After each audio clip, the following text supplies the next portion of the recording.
Lukas, du kannst das nicht die ganze Zeit weglaufen. Wir müssen die Tatsachen ins Gesicht schauen. Wir finden sicher eine Lösung.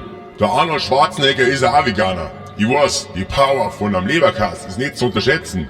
Aber wir können ja noch die Woche jeden Tag eine Leberkasse mit Kaffee mittags. Ich hör dir gar nicht zu.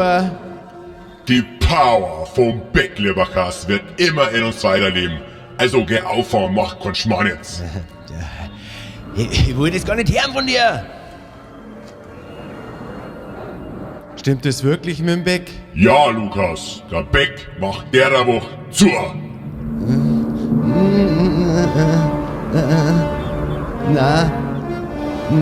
Na, der Beck macht nicht zu. Na, der Beck macht nicht zu. Lukas, komm auf, wir finden eine Lösung, okay?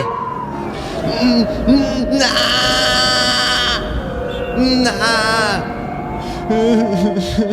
der Beck. Geh weiter, Lukas, komm jetzt auf. Du kriegst ja noch die ganze Woche so viel Leberkassemen, wie du willst, mit oder ohne Senf.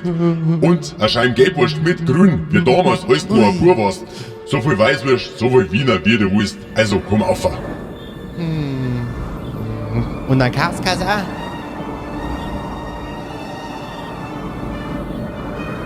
Sag. So viel Kaskas, wie du willst. Aber danach wär wir Veganer.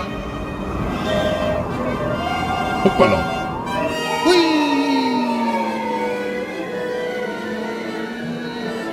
Hui. Ui, ui. Leberkass. Leberkass. Au, meine Schulter.